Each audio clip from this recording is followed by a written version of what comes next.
Verse 26, whoever desires to become great among you, let him be your servant. You want greatness in the kingdom of God? Become a servant. That's where greatness comes from. I want to tell you about a friend of mine, one of the greatest servants I've ever had the privilege to work alongside. His name's Elmer. I met Elmer when he was 69 years old. 69. I had just become the youth pastor at Eastwood Baptist Church in Marietta in 2001. And their youth group needed a lot of work. And I just rolled up my sleeves and said, Lord, let's do this. And it went long. Elmer shows up. He comes up to me, he says, hey, I'm Elmer Lackey, reporting for duty. He says, you can call me Sarge. And I looked around and I didn't see anybody behind him in line. So I said, well, you're hired. I mean, let's do it, Elmer. And I got to admit, I thought, 69-year-old man, what is he going to be able to do? But he became my right-hand man. He became the most beloved servant in the youth ministry. He told me, he says, Barry, you know why I want to help with you? He goes, because all the people my age are boring and all they want to do is go to L&J and pick apples. He says, I don't know what their problem is, but I want to die with my boots on. I'm in the army of God and I don't want to quit. And I said, well, Elmer, you ain't got to quit with me because it's me and you, bud, and I need all the help I can get. We created a snack shack and I put him in charge of the snack shack. He would go to Sam's Club and get all the stuff and bring it up there, and he would sell it on Wednesday nights, and we'd use the money for missions and things like that. But I know he would do this, and we would joke about it. He would give half them kids stuff free. But somehow we never ran out of money. But he just had a love for those students. He had a love in his heart. And then you know what he'd do when I told him about our first camp was coming up? He's 69 now. He goes, I'm going. I said, okay. And so he says, guess what I'm going to do? I'm going to get out and I'm going to walk a mile every day to build myself up for camp. And he would get out and walk a mile. He started cutting his grass with a push mower. And he'd get himself built up and ready. And he went on that first camp and he was faithful. That's him at one of our camps. And what he's doing is he's grading journals. Because we'd have the students journal every day. And we had them broken up in teams. And journaling was a part of their score as a team for the week. So he was grading my journals.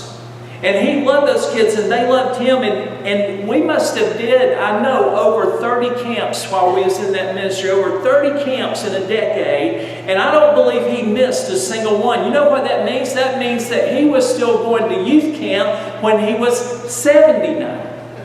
As a matter of fact, I'm not sure, but it seems like that after the young man took over after me, I think he went on a foreign mission trip with them.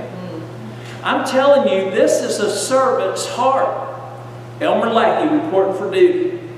And then about 2011, 2012, he had to move to Rome to start living with his son. And I called him, how you doing in Rome? He says, I'm doing fine. I found me a church. And he says, I went and found the youth pastor. And I told him, Elmer Lackey reporting for duty. And that youth pastor looked at him kind of funny. He says, well, what do you do? He says, well, I can run a snack shack. So they put him behind the counter. They already had like a place where they gave him drinks and cookies and whatever. And so he picked up right where he left off there. Well, he finally got to a place to where his health was failing and he ended up having to go to a nursing home. First time I went and visited him in the nursing home, he says, Barry, I've been thinking about it. I found my calling in here. I said, really, what is it?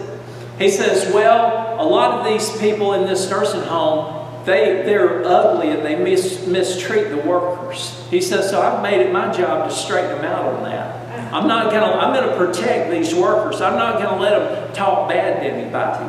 And so he was always protecting the workers at that nursing home. And I come in one week and they were in the meeting hall and they were singing How Great Thou Art in the nursing home. And just louder. They're all singing it, but he's just booming all over everybody. That's how much he loved the Lord.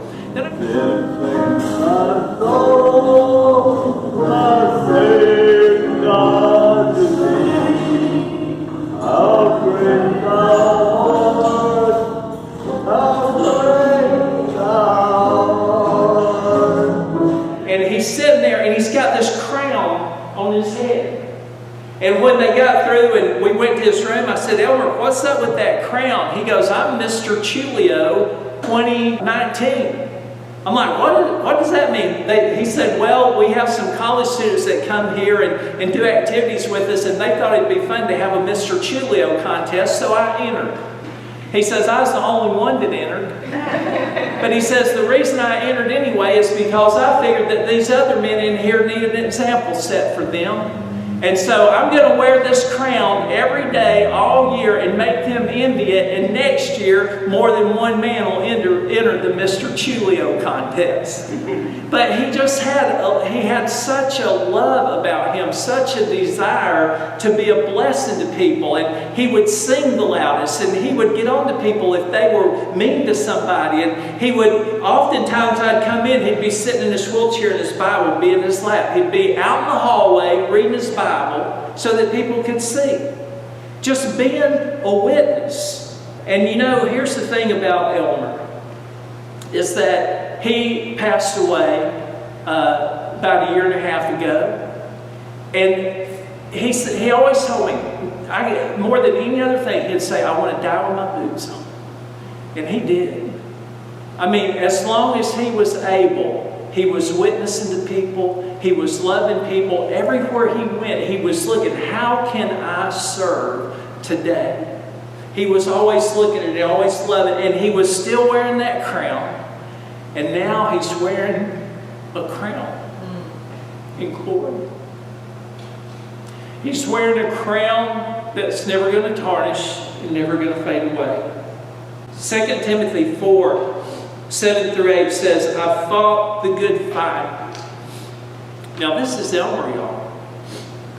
I fought the good fight. I finished the race. I kept the faith. Finally, there is laid up for me the crown of righteousness, which the Lord, the righteous judge, will give me on that day. And the day came that he stood before the righteous judge, and he received his crowns, the rewards of what he did in this life. He's the example, the epitome of what I'm talking about today, of being a servant.